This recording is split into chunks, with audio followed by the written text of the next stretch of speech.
pekerjaan, pembayaran real, imbalan.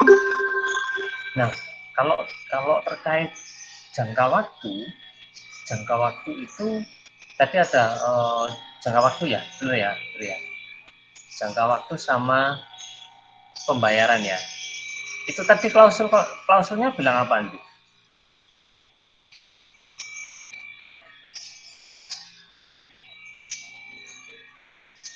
Klausulnya bilang apa?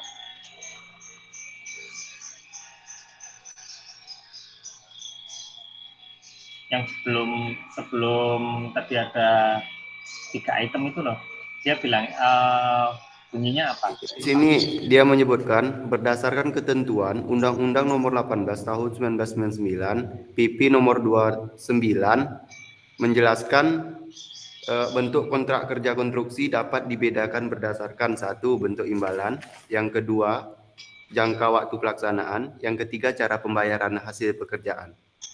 Oh, berarti itu istilahnya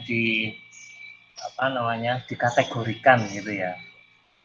Nah, Iya, kategori imbalan itu kan istilahnya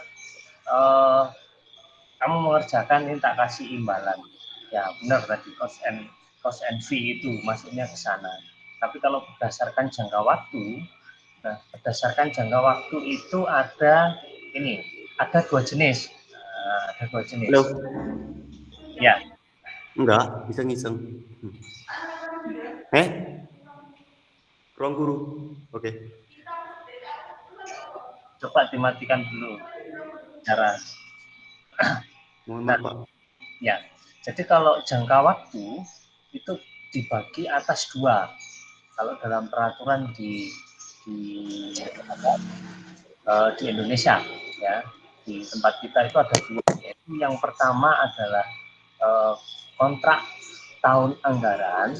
Tahun anggaran itu berarti 1 Januari sampai dengan Desember. Anggarannya itu kontrak itu maksimal di situ. Jadi misalnya ada kontrak proyek yang besar senilai berapa miliar, berapa juta, itu maksimal pengerjaannya antara Januari sampai Desember. Nah, yang kedua itu ada jenis kontrak yang sifatnya multi years. Multi years itu yang memang pekerjaan proyek yang sangat besar, itu ya, itu bisa dilakukan lintas tahun anggaran. Jadi lintas tahun anggaran itu misalkan dia berkontrak di bulan Juli. Nah, kalau dia multi years, dia bisa sampai berkontrak lebih dari Desember. Misalkan kontraknya selesai di bulan Maret. Kalau tahun tunggal seperti yang tadi yang awal itu hanya berdasarkan Juli dia mulai, Desember dia harus sudah selesai. Itu bedanya. Nah, terus apa tadi yang terakhir tadi? Cara pembayaran Cara hasil pembayaran. pekerjaan. Nah, kalau cara pembayaran itu kita bisa kategorikan berdasarkan yang kemarin saya terangkan di awal, ada kontrak lamsam, ada kontrak unit price. Ya. Kontrak lamsam, unit price, atau kontrak gabungan. Itu yang menentukan kontrak ini pembayarannya seperti apa sih? Kan gitu. Pembayarannya seperti apa? Nah, dia kalau lamsam kemarin yang seperti saya sampaikan, lamsam itu di apa? Dia dibayar berdasarkan hitungan-hitungan volume yang sudah fix, sudah pasti. Jadi kalau ada perubahan-perubahan di lapangan itu tidak akan terhitung. Tuh, ya, misalkan perubahan berlebih gitu ya. Anda nguruk tanah taman, kontrak itu bunyinya cuman butuh 30 kubik, tapi ternyata kenyataannya harus mendatangkan 35 kubik. Itu nggak akan diklaim, itu pembayaran. Nah, jadi kalau Anda kontrak dilihat lamsam atau unit price. Kalau unit price itu per item, misalkan tadi kelebihan 5 kubik, itu akan konversi ke dalam nominal. Ya. Jadi 5 kubiknya akan ditambah. Gitu. Ada yang dengan metode gabungan lump sum dan unit price. Jadi cara pembayarannya seperti itu. Gitu. Ya, kalau yang imbalan tadi cost and fee dikasih 10% kategori itu, kemudian kategori jangka waktu ada single years sama multi years, kemudian ada yang cara pembayaran itu lebih ke jenis lump sum dan unit price atau gabungan. So, jelas ya Andri ya? Jelas Pak, terima kasih. Ya, oke.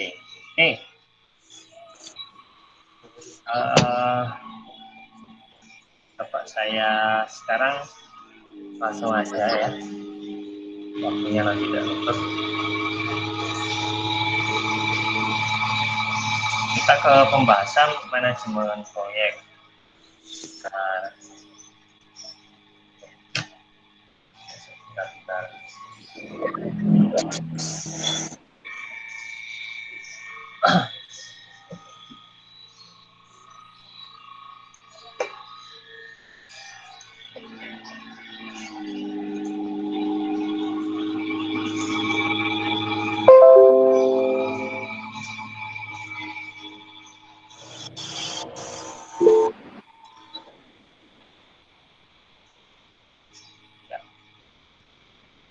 ada 2 slide sih ya, yang saya share itu lebih yang bisa di Google Classroom itu kayaknya yang lebih ke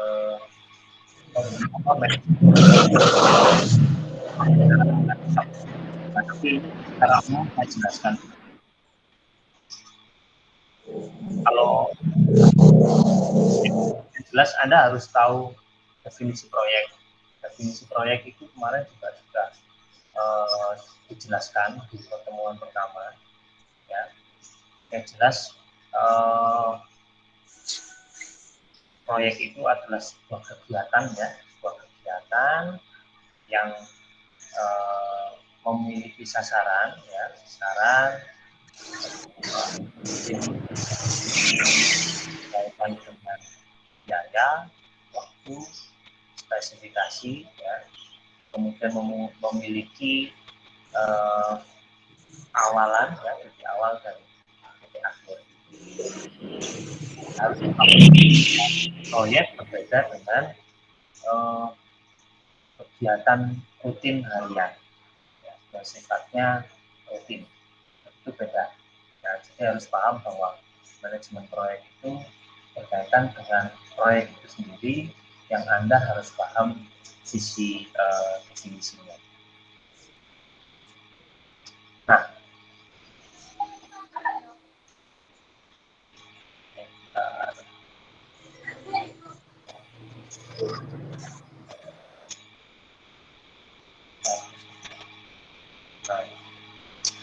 Nah, yang jelas tadi sudah dijelaskan proyek itu apa. Nah, proyek itu sifatnya waktunya tetap, kemudian ada titik akhir, awal dan titik akhir, kemudian memiliki kegiatan spesifik lepas dari kegiatan rutin atau fungsional. Nah, maka dari itu ini kita harus mampu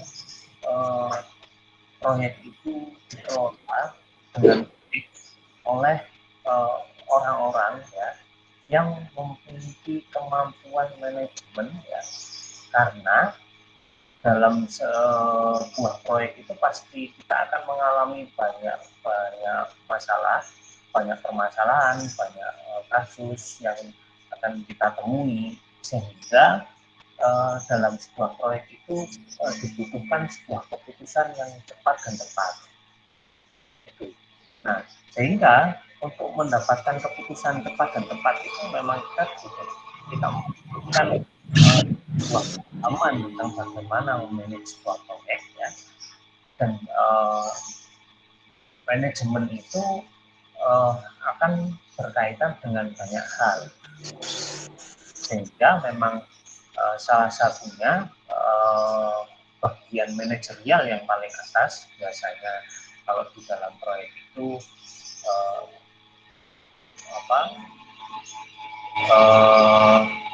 ada general ada namanya itu sudah, kalau bukan GM ya, saya lupa. Ada PM, ada project manager. Nah, project manager itu yang paling tinggi. Nah, itu harus memiliki kemampuan manajerial dan pengalaman yang cukup, ya. Sehingga fungsi manajerial, pengambilan keputusan-keputusan di dalam masalah-masalah yang ditemui di dalam proyek itu dapat segera teratasi. Kadang tataran yang paling bawah mau menentukan itu bisa saja, tapi keputusan, karena kalau kita berbicara manajerial itu pasti ada keterkaitan, ya, keterkaitan antara biaya, ya, kemudian bahan-bahan, ya, peralatan, SDM. Nah, itu semua saling mengikat, sehingga memang dibutuhkan keputusan yang paling tinggi, yang lebih dapat memberikan pengarahan, ya, pengarahan keputusan yang tepat dan tepat itu. Nanti kita bahas organisasi itu di pertemuan berikutnya. Nah,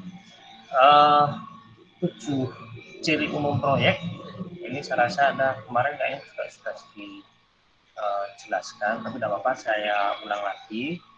Adanya kejelasan tujuan, sasaran, harapan, dan strategi sehingga dapat dipakai sebagai dasar kesepakatan tim.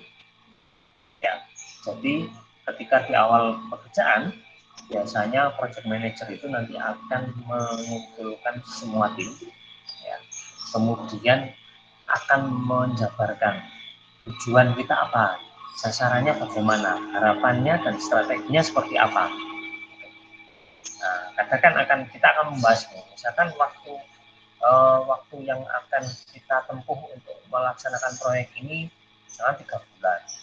Berarti kita harus mengerahkan berapa tenaga kerja, terus apakah kita membutuhkan kontraktor pendukung, subkon, bagaimana dengan supplier. Nah, itu dibahas di awal pekerjaan.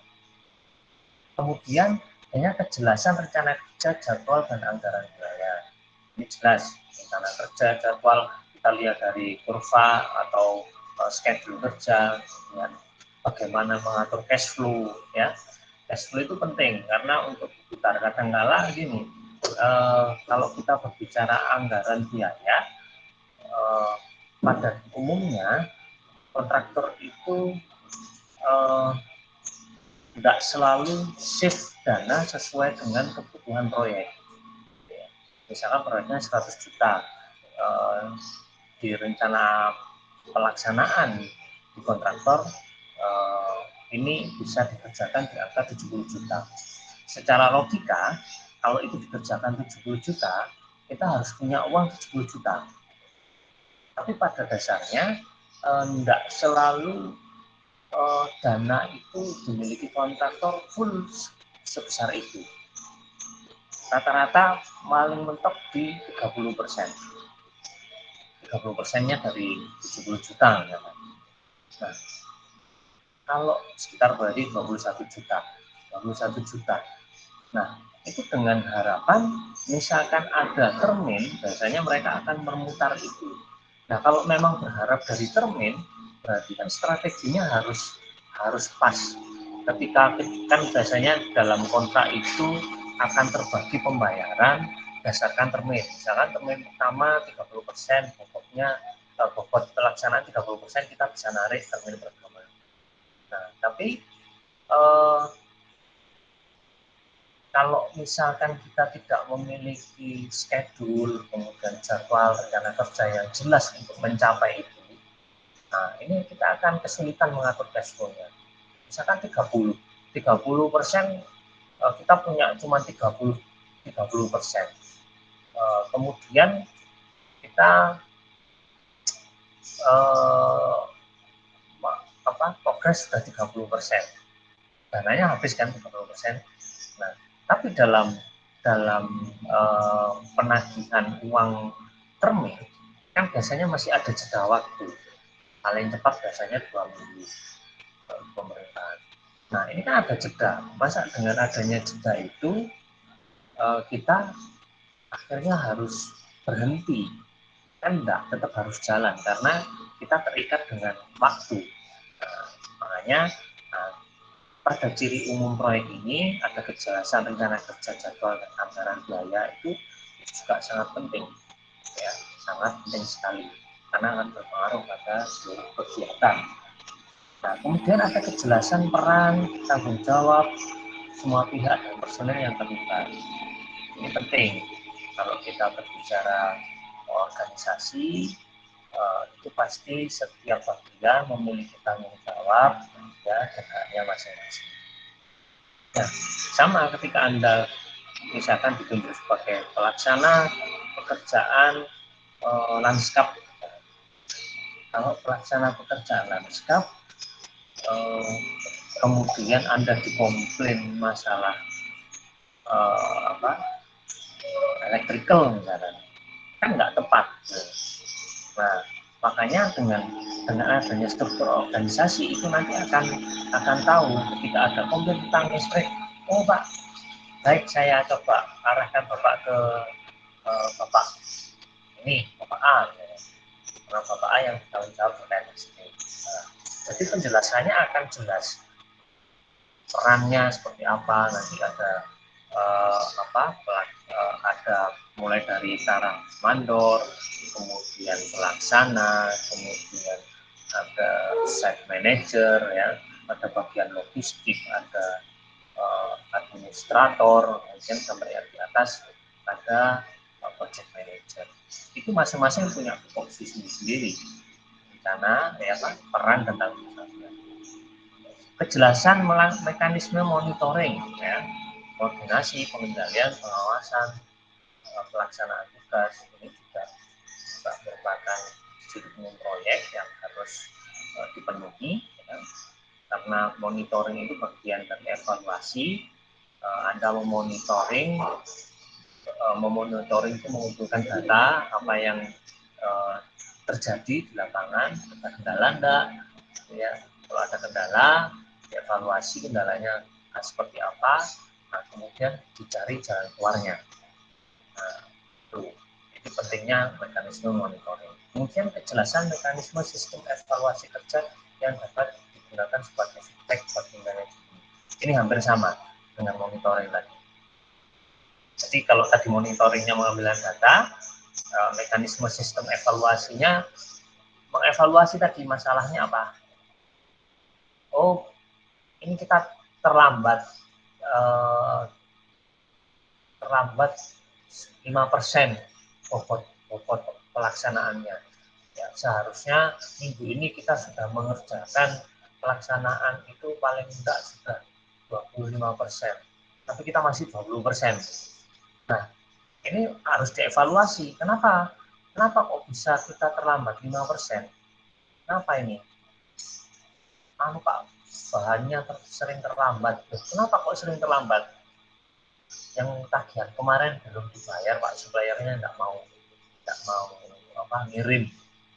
Nah, itu kan jadi problem. Nah, makanya itu akan berkaitan dengan rencana kerja, jadwal, dan anggaran biaya. Ini penting sekali, ya. Kemudian sistem kerja yang bersifat dinamis, tidak terikat pada kerangka organisasi. Nah, ini ciri umum proyek seperti yang sudah saya jelaskan, bahwa pekerjaannya itu dinamis, bisa berubah-ubah, ya. Di setiap proyek itu Anda akan menemukan pengalaman yang berbeda, ya, berbeda dengan kegiatan rutin. Misalkan kayak office boy, nyapu aja tiap hari, rutenya yang disapu ya itu. Tapi kalau di dalam proyek, Anda akan menemukan banyak hal yang berbeda. Proyek ini Anda nanam tanaman jenis palem-paleman. Di proyek yang lain Anda menanam pohon-pohon penghijauan. Ada lagi yang tempat lain hanya rumput. Nah, ini. Makanya sifatnya dinamis. Kemudian ada kejelasan pemahaman mengenai tata cara dan dasar-dasar peraturan birokrasi dan pengetahuan cara-cara pengatasan kendala birokrasi. Ini penting kalau di dalam proyek, terutama proyek-proyek yang besar, itu pasti kita akan berhubungan dengan birokrasi.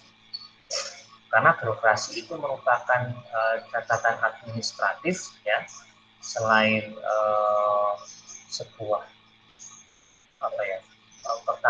produk pertanggungjawaban yang itu biasanya dalam pemeriksaan diperiksa paling awal administratif.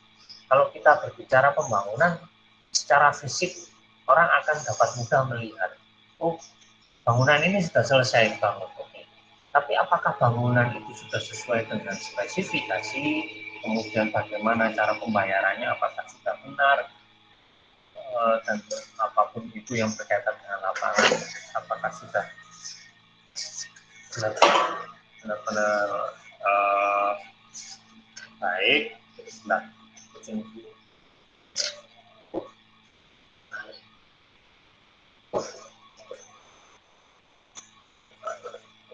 itu kita harus paham tentang birokrasi, ya. Makanya kalau seperti yang saya sampaikan minggu lalu, bahwa peraturan-peraturan yang dibuat pemerintah terkait pengadaan barang dan jasa, terutama di konstruksi yang akan kita kerjakan itu, kita harus selalu update, ya.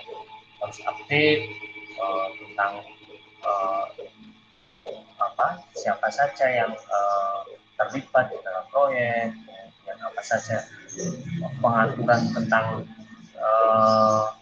kualifikasi dan sebagainya. Banyak sekali. Makanya birokrasi itu penting sekali.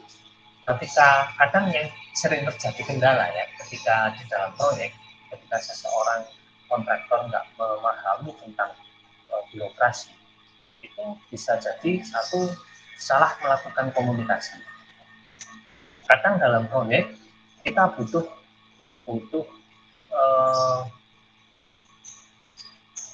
keputusan yang itu sebenarnya harus diputuskan oleh owner, ya.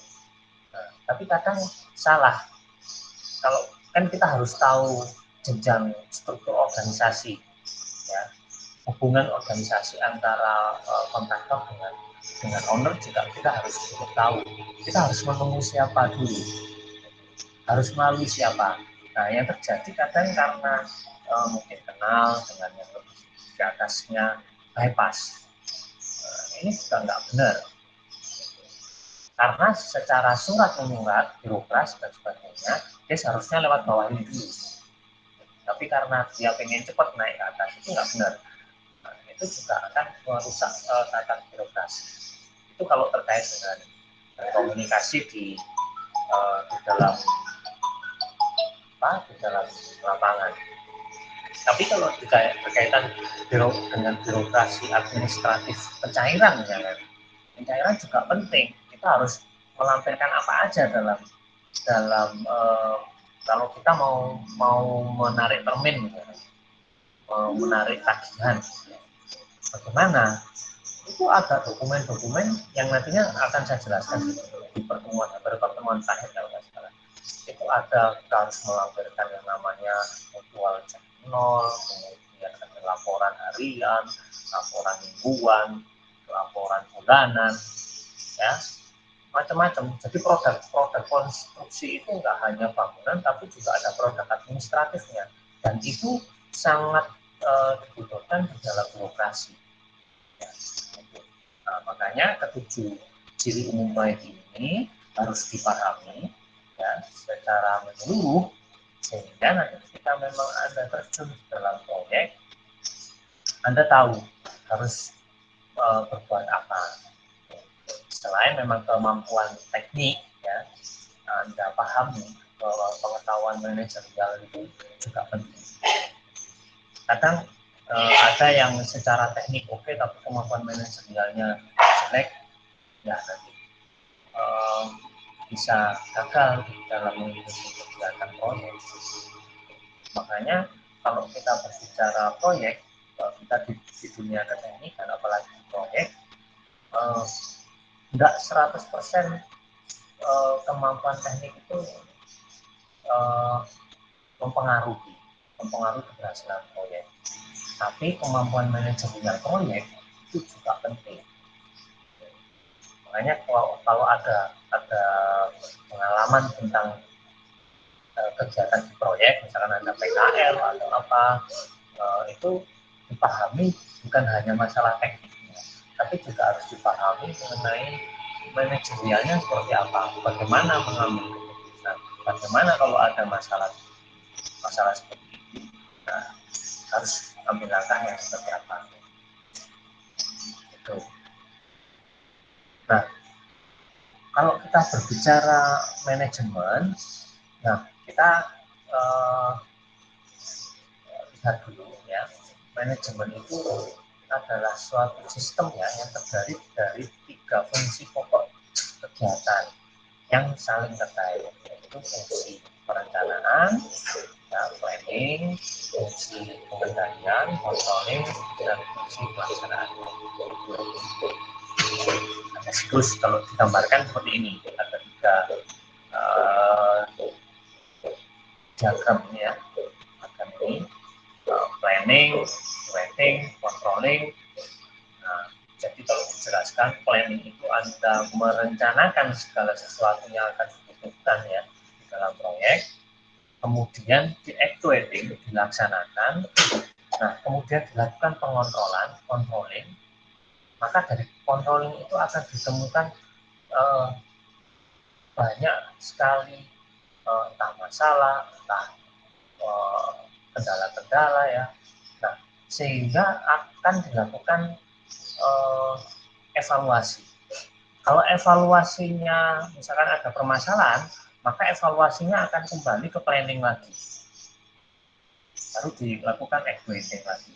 Tapi kalau misalkan dalam pelaksanaan actuating dan controlling tidak ada masalah, maka kita anggap itu pekerjaan adalah full, beres, tidak ada cacat, tidak ada permasalahan. Tapi kalau ada, maka akan dievaluasi dan kembali ke planning.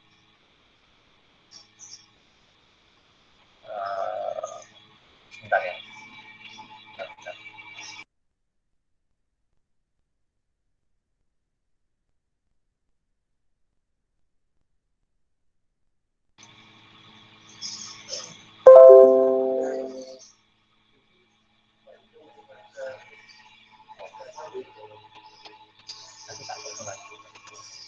Nah, kemudian ini penjelasan lebih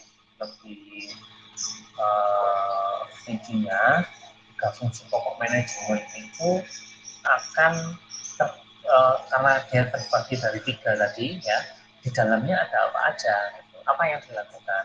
Nah, planning itu yang melakukan planning, melakukan perencanaan, kemudian melakukan assembling resource ya, mengumpulkan cara, proses, membuat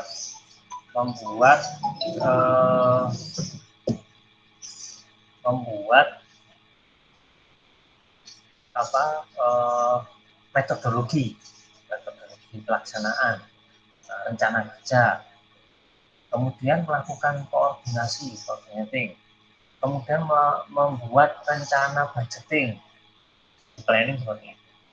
Nah, setelah melakukan planning, tadi ke actuating, implementasi. Itu apa yang dilakukan? Di dalam pelaksanaan, kita melakukan pengorganisasian, organization, ya. Kemudian juga melakukan pelaksanaan actuating terhadap pelaksanaan proyeknya. Kemudian terkait organisasi tadi, pengorganisasian tadi itu akan berimbas pada pelaksanaan struktur organisasi, staffing ya. Jadi runtutan atau struktur yang akan ada di pelaksanaan. Dan tidak lepas juga dalam pelaksanaan pasti itu ada yang namanya koordinasi. Nah, setelah pelaksanaan dilakukanlah controlling. Controlling itu adalah pengontrolan terhadap pelaksanaan tadi, ya. Melakukan kontrol yang pertama. Melakukan kontrol itu melihat, ya, melihat ada masalah enggak. Kemudian melaksanakan pengarahan, misalkan dari PM, ya, project manager mengarahkan ke SM, SM akan mengarahkan kepada staf-staf yang di bawah. Itu berdasarkan hasil controlling. Controlling itu hampir sama juga dengan supervising. Supervising itu mengawasi, melakukan pengawasan. Ya, sudah benar enggak, ya, pelaksanaannya, tahap-tahapnya, cash flow, kalau cash flow tadi lebih ke controlling. Kalau supervising itu memastikan bahwa pelaksanaan pekerjaan itu sudah benar-benar sesuai dengan apa yang tercantum di dalam kontrak kerja yang berkaitan dengan dokumen-dokumen pendukungnya. Kemudian melakukan reporting, pelaporan. Nah, dengan adanya pelaporan seperti yang sudah saya sampaikan tadi, kita akan tahu, oh, posisi pelaksanaan kita misalnya berapa persen. Nah, kemudian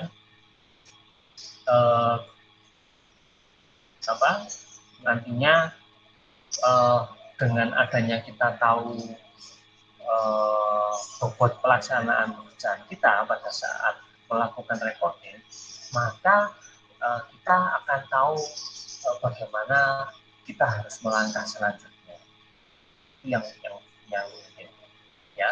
Nah, controlling ini yang tadi saya sampaikan itu akan menghasilkan evaluasi yang menentukan bahwa pelaksanaan tahap-tahap pelaksanaan ini akan kembali masuk ke dalam planning atau dia akan sudah dianggap beres, selesai, dan benar.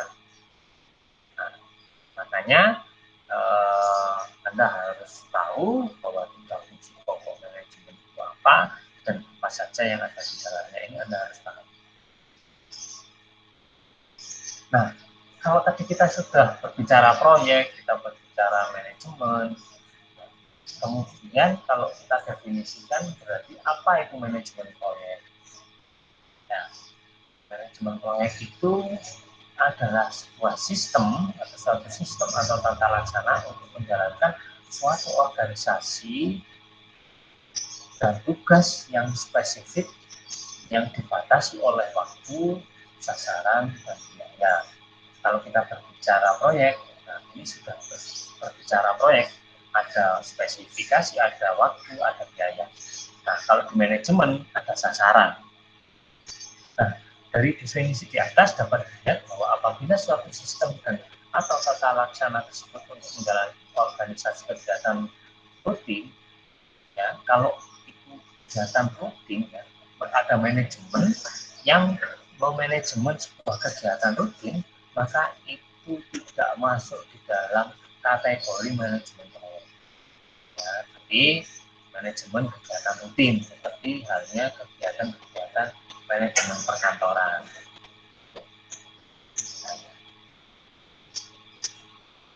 Nah, seperti yang sudah saya jelaskan tadi, mengapa harus menguasai manajemen proyek? Ya, nah, karena dengan menguasai manajemen proyek, keberhasilan proyek konstruksi itu akan dapat dengan mudah ditempuh. Tapi kalau kita berbicara tentang aspek keberhasilan sebuah proyek konstruksi, maka ada tiga hal. Nah, tiga hal itu apa? Jelas apa yang Anda tempuh sekarang itu terkait dengan Anda memahami tentang bagaimana cara bercocok menanam, ya, bagaimana cara mendesain, bagaimana itu yang berkaitan dengan keteknikan, kemampuan keteknikan itu penting. Ya, itu yang pertama. Yang kedua mengenai alat dan teknologi. Alat dan teknologi itu juga merupakan salah satu aspek yang akan menentukan keberhasilan proyek tersebut. Ada mau pakai alat apa, mau pakai teknologi yang seperti apa. Dan yang nggak kalah penting yaitu manajemen proyek. Kemampuan manajemen ini penting, ya. Karena kalau Anda punya kemampuan teknik, punya alat dan teknologi yang modern, yang baik, tapi nggak punya kemampuan manajemen, ya akan rusak. Nggak akan bisa proyek itu oke, mungkin selesai, tapi kendala-kendala yang Anda temui akan bakal banyak, dan itu kalau akan berimbas pada yang jelas akan lebih banyak terimbas di masalah keuangan, masalah kesulitan tim. Itu penting, ya. Kalau nggak menguasai kemampuan manajemen ini bahaya. Kurangnya penguasaan manajemen sangat mempengaruhi keberhasilan proyek konstruksi.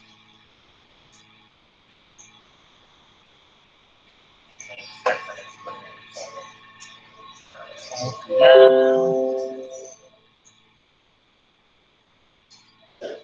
ada pertanyaan nggak terkait tadi? Saya lanjut dulu ya. Nah, bagaimana dengan project management? Ini Anda sudah paham dan sudah project sama proyek itu berkaitan harga, waktu, spesifikasi, terkait dengan manajemen tadi ada sasaran. Lanskap pun Anda juga sudah paham lanskap itu apa, tapi proyek lanskap itu apa? Apa yang membedakan proyek lanskap dengan proyek bangunan yang lain? Ya, karena kalau kita berbicara lanskap itu kan wajah karakter lahan nampak. Ya, lebih banyak kita bermain di ruang luar. Yang kita hadapi adalah bagaimana kita menyiapkan lahannya, kemudian bagaimana kita mentreatment manajemen material, ya, bagaimana memanajemen pelaksanaan proyek berkaitan dengan masing-masing tahapan. Nah, itulah landscape proyek. Proyek lanskap itu berbeda dengan proyek-proyek bangunan gedung. Bangunan gedung yang dihadapi hanya barang mati, membangun barang mati. Nah, tapi kalau kita dalam proyek lanskap, yang kita hadapi adalah ada barang matinya, ada barang hidupnya. Nah, itu butuh manajemen. Bagaimana Anda meletakkan jadwal penanaman, gitu ya. Itu bagaimana? Karena kalau kita berbicara proyek lanskap, itu kita masih terkendala pada peraturan-peraturan pemerintah yang belum menspesifikkan pekerjaan lanskap itu masuk di kategori mana. Sehingga dalam pelaksanaannya, biasanya proyek lanskap itu kalau kita berbicara proyek konstruksi, itu ada yang namanya tahap pemeliharaan pasca konstruksi. Itu yang menjadi tanggung jawab pelaksana, masih dalam tanggung jawab pelaksana. Nah, pada umumnya pelaksanaan konstruksi itu memiliki jangka waktu pemeliharaan itu sekitar 6 bulan dari masa selesainya proyek itu diselesaikan pada bobot 100%, ya. Atau setelah proyek itu selesai berdasarkan kontraknya, bisa seperti itu. Nah, jangka waktunya 6 bulan dari itu. Dan kalau ada sesuatu yang terjadi terhadap tanaman, mau apapun, hardship, softshipnya, nah itu masih jadi tanggungan kontraktor pelaksana. Sedangkan kalau di dalam di dalam, terutama di proyek-proyek pemerintah, itu biasanya tidak muncul yang namanya biaya pemeliharaan, sehingga memang harus menyebarkan dari rencana anggaran pelaksanaan sendiri. Dan kalau kita berbicara pemeliharaan, biayanya sangat besar. Nah, kalau kita nggak memiliki manajemen yang baik terkait itu, maka kita bisa saja gagal dalam melaksanakan pemeliharaan. Kalau kita gagal melaksanakan pemeliharaan, kita nggak akan mendapatkan surat serah terima. Ya.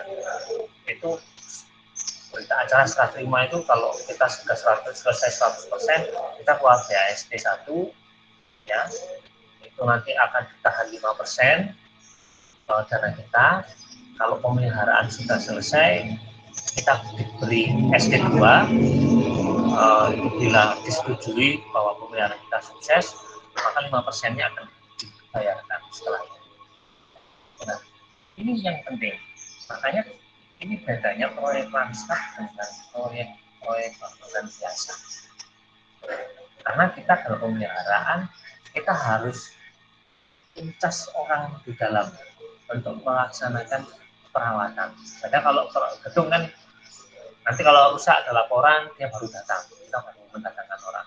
Tapi kalau dalam proyek lanskap, kita harus selalu meletakkan orang di sana. Nah, kalau kita berbicara manajemen proyek, itu kita nggak dibatasi oleh adanya hanya pada pekerjaan konstruksi atau pekerjaan fisik. Di lingkup proyek lanskap itu sebenarnya hampir sama dengan proyek-proyek pada umumnya, yaitu mulai dari perencanaan, ya, perancangan, desain, ya, kontrak konsultansi, ya, kemudian ada supervisi, kontrak supervisi sendiri, kontrak konstruksi, yang itu sudah masuk di dalam satu kesatuan kegiatan pelaksanaan fisik dan pemeliharaan. Kontrak pemeliharaan. Nah, ini Anda harus paham, dan masing-masing ini memiliki teknik-teknik berbeda di dalam memanage masing-masing proyek. Ya, ini nanti kita bisa bahas lebih lanjut.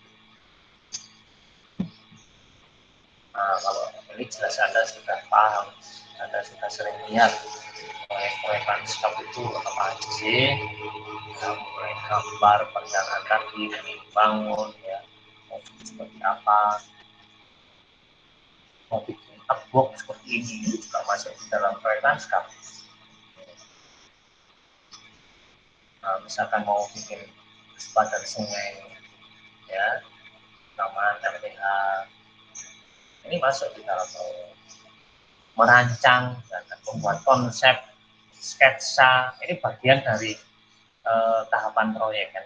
Kalau Anda misalkan mau merancang sebuah lanskap, taman, kota, kemudian butuh ide, nah ini juga masih dalam tahapan. Jadi kapan saya harus menentukan membuat sketsa gambar ini selesai? Nah, ini targetnya kapan? Siapa yang melaksanakan? Nah, ini masuk di dalam manajemen nantinya. Membuat siapa yang nantinya membuat 3D, tahapnya kapan? Nah, ini proyek-proyek yang sifatnya proyek lanskap, ya. Proyek lanskap itu kelihatannya kalau menurut orang-orang proyek kelihatannya gampang, tapi sebenarnya kalau kita terjun langsung ke dalam itu sangat ribet, ya. Meskipun pekerjaannya itu kalau di bidang ke teknik sipilan itu nggak terlalu berat, tapi butuh ketelitian karena di dalam proyek lanskap itu masih mengandung yang namanya unsur seni, art. Ya, Anda membuat lebuan, jalan, ya, itu juga nggak sama. Kalau orang sipil mungkin tahunya yang tegak-tegak, jalan yang belum pernah tahu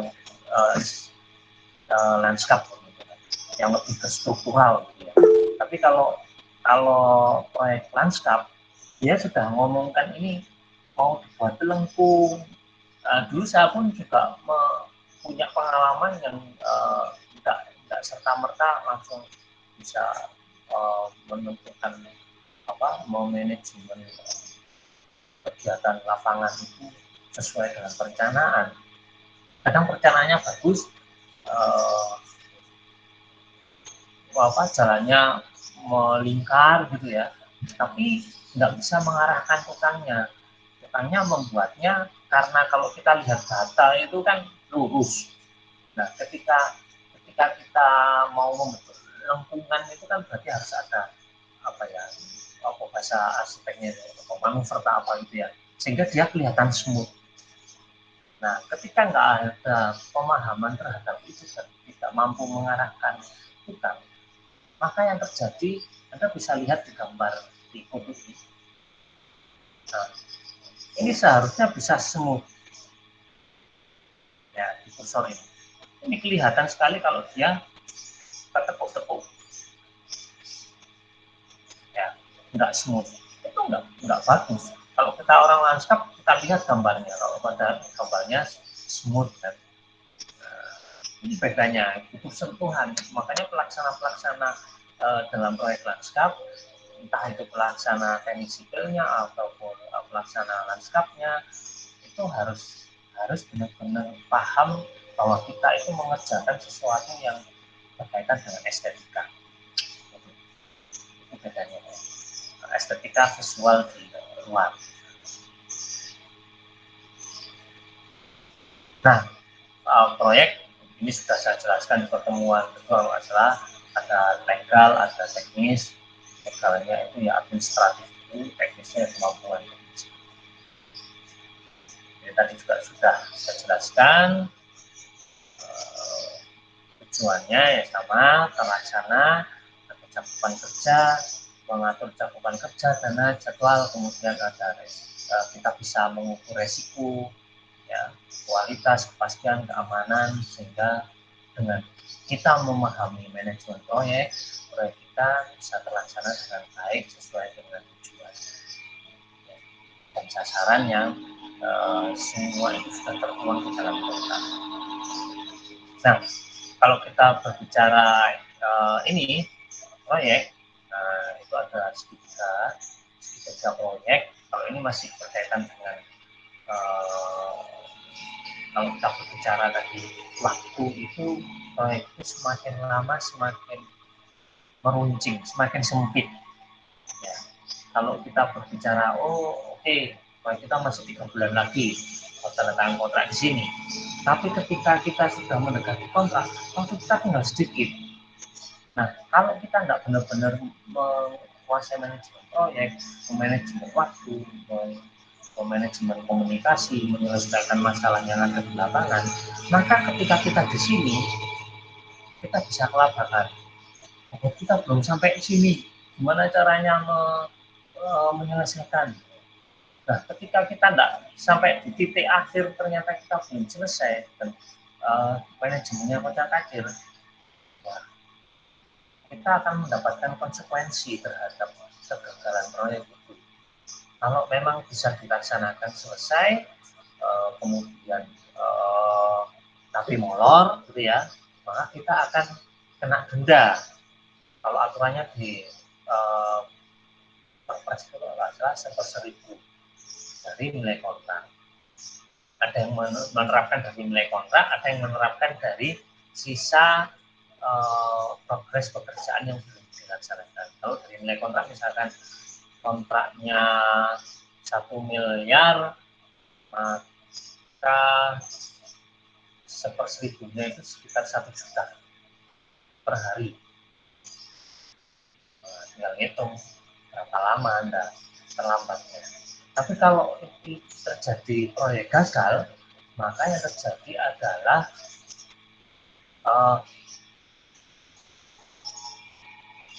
CV atau PP perusahaan yang berkontrak, maka akan dapat diberikan yang namanya maka dia akan dimasukkan ke dalam daftar hitam, ya, blacklist istilahnya.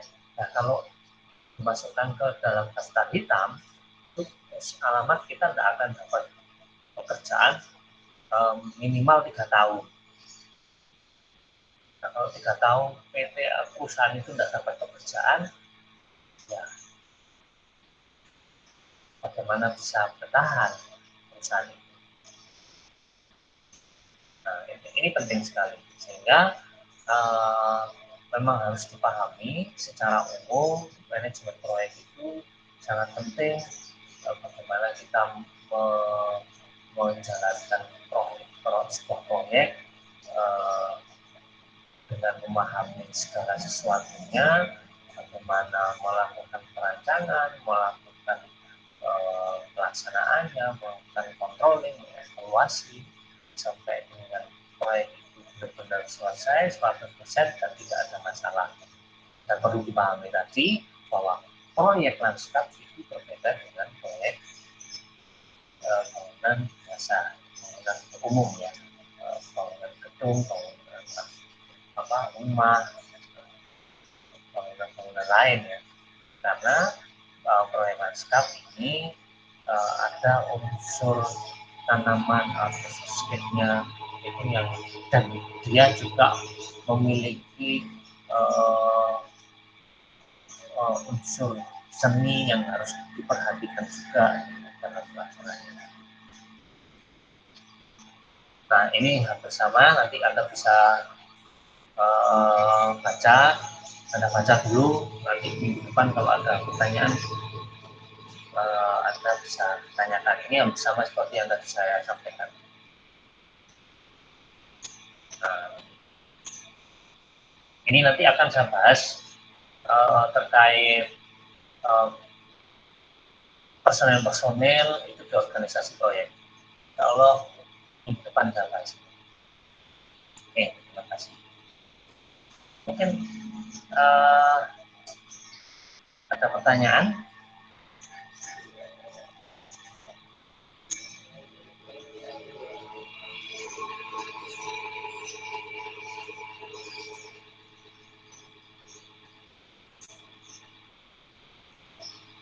Kalau misalkan saya terlalu cepat, Anda bilang ya, atau tidak jelas Pak, Anda bilang, karena memang pemahamannya, penyampaiannya memang agak karena banyak ya, cuma 1 jam itu rasanya kayak kurang. Lebih baik ditanyakan.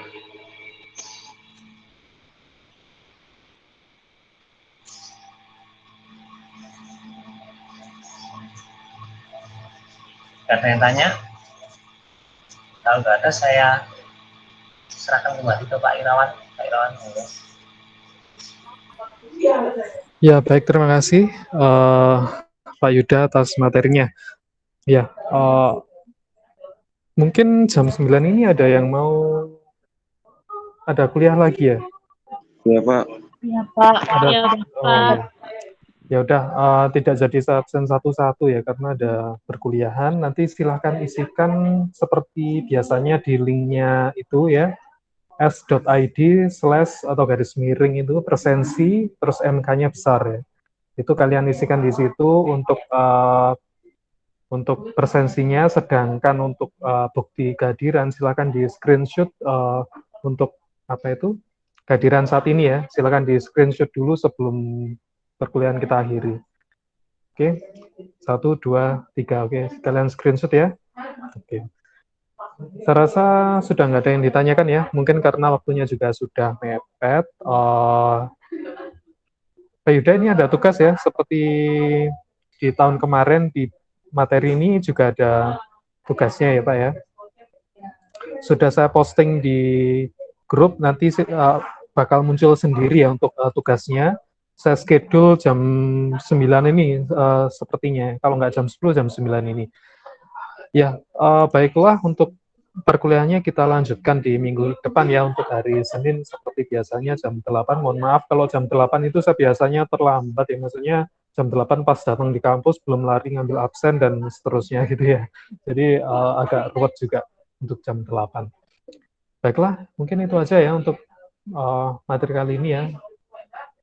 Assalamualaikum warahmatullahi wabarakatuh. Selamat pagi dan selamat beraktivitas semuanya.